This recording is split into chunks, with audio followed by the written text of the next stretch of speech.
ఈరోజు మనము వకులమాత టెంపుల్ దగ్గర ఉన్నాము. ఈరోజు వకులమాత అమ్మవారు ఎలా వెలిశారు, అమ్మవారు ఇక్కడ రావడానికి గల కారణం ఏమి, ఇక్కడ వెలిచడానికి అని తెలుసుకుందాము. ఇక్కడ చూడండి, ఇది టెంపుల్ అన్నమాట. అంటే ఒక గుట్ట మీద ఉంటుంది.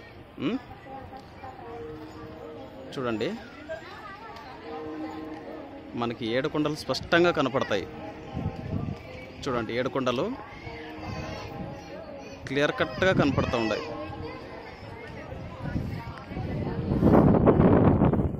చూడండి, ఒక నేచర్ అసలు చూడడానికి అంత బాగుంది. చుట్టూ ఒక నేచర్ చూడండి. ఓకే, ఇక్కడ టెంపుల్ కొంచెం దీని గురించి మాట్లాడుకుందాం. అంటే టెంపుల్ గురించి మాట్లాడుకుందాము. అమ్మవారు ఇక్కడ ఎలా వెలిశారు అని చెప్పేసి అంతాను. యాక్చువల్గా తిరుపతి నుంచి 5 కిలోమీటర్ల దూరంలో ఉంటుందన్నమాట వకులమాత అమ్మవారి టెంపుల్. పేరూరు, తిరుపతి టు పేరూరు, పేరూరు నుంచి ఇక్కడ 2.5 కిలోమీటర్స్ అట్లా వస్తుంది. యాక్చువల్గా అమ్మవారు వెంకటేశ్వర స్వామిని అంటే చిన్నప్పటి నుంచి పెంచుతారన్నమాట. అంటే అమ్మవారిని దత్తకు తీసుకుని చిన్నప్పటి నుంచి స్వామిని పెద్ద చేస్తారన్నమాట. పెద్ద చేసి పద్మావతి అమ్మవారితో స్వామివారికి పెళ్లి చేస్తారు. వెంకటేశ్వర స్వామికి వకులమాత అమ్మవారు పెళ్లి చేస్తారు. అదే అమ్మవారితో, పద్మావతి అమ్మవారితో. అది దానికి ఒక హిస్టరీ ఉంది. ఏమంటే అమ్మవారు అంతకుముందు ద్వాపరయుగంలో శ్రీకృష్ణునికి ఒక తల్లిగా యశోదమాతగా అవతరించుంటారు కదా, మనకందరికీ తెలుసు. అమ్మవారికి ఒక కోరిక ఉంటుంది. స్వామికి నేను కలియుగంలో నేనే వివాహం జరిపించాలి అని చెప్పేసి, నా చేతుల మీదుగా నేనే చేయాలి వివాహం అని చెప్పేసి అమ్మవారు స్వామి దగ్గర ఒక ప్రామిస్ అడుగుతారన్నమాట. మీరు కలియుగంలో మీ వివాహమును నా ద్వారా నేనే చేసేటట్టు మీరు వరం ఇవ్వాలి, మీరు చెయ్యాలి అని చెప్పేసి చెప్తారనమాట. స్వామివారు దానికి ఓకే చెప్పి, సరే అమ్మ, నువ్వు ఇలా చెప్తున్నావు కాబట్టి నీ మాట నేను కాదనకుండా అది ఖచ్చితంగా నీ చేతుల మీదుగానే కలియుగంలో నువ్వే నా వివాహం జరిపిద్దు కానీ అని చెప్పేసి చెప్పింటారు. ఆ విధంగానే కలియుగంలో యశోదమాతగా, ద్వాపరయుగంలో యశోదమాతగా ఉంటారు కదా, కలియుగంలో వకులమాతగా అవతరిస్తారనమాట. అవతరించి వెంకటేశ్వర స్వామి వివాహం చేస్తారు పద్మావతి అమ్మవారితో.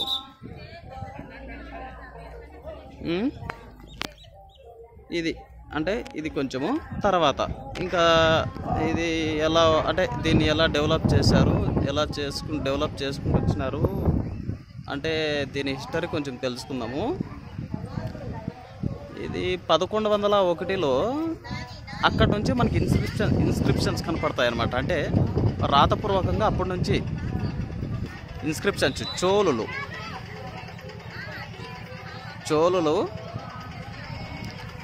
అయినటువంటి ఒక రాజు ఇక్కడ ఇన్స్క్రిప్షన్స్ అప్పటి నుంచి స్టార్ట్ చేస్తారు. రాతలు అంటే ఏమేమి డెవలప్ చేశారు, టెంపుల్ యొక్క ఇది అంతా అప్పటి నుంచి మనకి రాతలు కనపడతాయి. అంతకుముందు ఏం కనపడవు.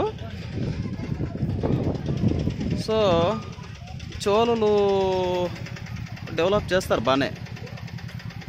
తర్వాత టిప్పు సుల్తాన్ ఉంటాడు, కర్ణాటక మైసూరు కింగ్ అనమాట. అతను రాజు. అతను ఇంకొక వాళ్ళ నాన్న కాదనుకుంటా, ఇంకొక ఆయన ఎవరు, అంటే ఇంకో రాజు, నాకు ఎగ్జాక్ట్గా తెలీదు. బట్ టిప్పు సుల్తాన్ అయితే డెఫినెట్గా. ఎందుకంటే టిప్పు సుల్తాన్ డిస్ట్రప్షన్ చేస్తాడు, టెంపుల్ అంతా ఎక్కడిదక్కడ పడగొడతా ఉంటాడు. ఇక్కడ బాగున్న దాన్ని కాస్త డిస్టర్బ్ చేసేస్తాడు, పడగొట్టేస్తాడు టెంపుల్ని. అట్లా ఇట్లా అంతా చేసి అట్లా పడగొట్టుకుంటూ వస్తాడు. అంతకుముందు డెవలప్ చేసిండే దాన్ని మళ్ళీ దాన్ని రీకన్స్ట్రక్షన్ చేయక చాలా అంటే ఒక 2 centuries 3 centuries అలాగే ఉంటుంది. అంటే కొన్ని సెంచరీస్ వరకు అట్లనే జరుగుతుంది. అంటే పడగొడతారు, మళ్ళీ కడతారు, పడగొడతారు, మళ్ళీ డెవలప్ చేస్తారు. అట్లా వస్తుంది అనమాట టెంపుల్ ఈ హిస్టరీ. ఇంకా ఇది చూసుకుంటే అక్కడ గోపురం కనపడతా ఉంది కదా, 20 kgs వరకు gold TTD founder TTD foundation, TTD సంస్థ ఇక్కడ అదే డొనేట్ అంటే ఇక్కడ అమ్మవారికి ఇచ్చారంట. ఆ కిరీటము పైన గోపురం ఉంటుంది కదా, 20 kgs గోల్డ్ ఇచ్చారంట. ఇంకా అదే ఇక్కడ చూసుకుంటే అమ్మవారు చూడండి, టెంపుల్ ఈడు ఉంది కదా, ఇది ఎంట్రీ చూడండి, చెట్లు ఉన్నాయి. మీకు ఇప్పుడు వస్తున్నారు చూడండి, ఇగో ఇది ఎంట్రీ కదా, ఇప్పుడు వస్తున్నారు చూడండి. అంటే దర్శనం చేసుకుని వాళ్ళు వస్తూ ఉన్నారు చూడండి వాళ్ళని. ఇప్పుడు అలాగే వస్తున్నారు కదా. ఇప్పుడు ఇక్కడ ఉంది కదా ఫేస్, అక్కడ ఉంది చూడండి. ఎక్కడుంది ఫేసు? డైరెక్ట్గా 7 hills పైకి ఉంది. 7 కొండలపై ఉన్నది. అంటే ఫేస్ అంతా అమ్మవారి ఫేసు. అదేమంటే మదర్ సన్ ఒక సింబల్, అదే ఒక సింబల్ అన్నమాట. మదర్ సన్ యొక్క రిలేషను అది చెప్పడానికి అమ్మవారు ఫేసు 7 కొండల వైపే చూస్తూ ఉంటారు ఎప్పుడు.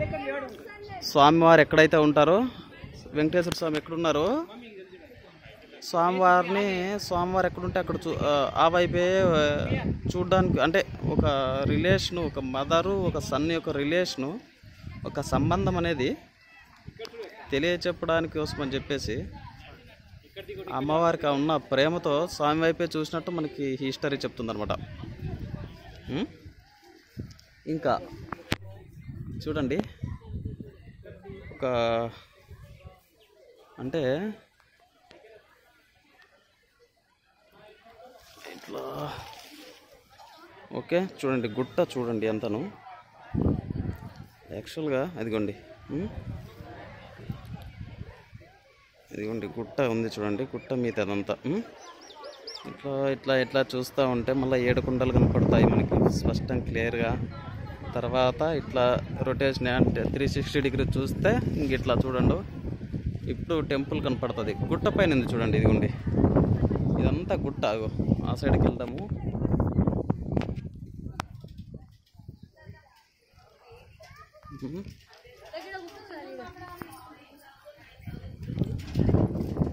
చూడండి ఇది ఎంట్రీ, వెళ్తూ ఉన్నారు ఇక్కడ డివోటీస్. ఇక్కడ చూడండి ఇదంతా గుట్ట, అది ఓకే ఇలా ఉంది. ఇదిగోండి ఇంకా మీరు చూడాలనుకుంటే స్పష్టంగా ఇప్పుడు కనపడుతుంది చూడండి మీకు గుట్ట, అదిగోండి ఓకే. యాక్చువల్గా ఇప్పుడు బాగా కనపడుతూ ఉంది కదా. ఇది చాలా బాగుంటుంది, తిరుపతికి చాలా దగ్గర, నియర్ బై 5 kilometers. పేరూరు నుంచి 2.5 kilometers వస్తుంది. పేరూరులో దిగితే మీరు దగ్గర అవుతుంది. మీరు చూడాలనుకుంటే చూడొచ్చు. ఇంకా టైమింగ్స్ చెప్పాలంటే అక్కడ మెన్షన్ చేశారు, బట్ అది 5:30 నుంచి చెప్తా ఉన్నారు, ఇంత 12 వరకు ఆఫ్టర్నూను. మళ్ళీ ఈవినింగ్ వచ్చేసి 4:30 to 8:30 అని చెప్తా ఉన్నారు. అదే ఆఫ్టర్నూన్ లోపు 12 లోపు రావాలనుకుంటే రావచ్చు. తర్వాత ఈవినింగ్ అయితే 4:30 నుంచి 8:30 వరకు ఉంటుంది. తర్వాత ఇంకా దర్శనం వస్తే అదే సుప్రభాతం ఉంటుందంట స్వామివారికి, ఇక్కడ అమ్మవారికి. తర్వాత సర్వదర్శనము, ఇంకా అదే మామూలుగా మనకు తిరుమలలో ఎట్లా ఉంటుందో అలాగే ఉంటుంది ఇక్కడ కూడా, అంటే దర్శనాలు. బట్ ఏమంటే అంత క్రౌడ్ ఉంటుంది కానీ బాగానే ఉంటుంది, చూడడానికి చాలా బాగుంటుంది. మీరు రావచ్చు, మంచిగా అమ్మవారిని దర్శించుకోండి. నేను ఎక్కువ చెప్పట్లేదు, ఎందుకంటే టెంపుల్లో ఎక్కువ మాట్లాడకూడదు, కానీ హిస్టరీ అది ఒక డివోషన్ అంటే మూమెంట్ మనకు అక్కడ వస్తేనే తెలుస్తుంది ఆ స్పర్శ. Okay, please subscribe to my channel and please like and thank you.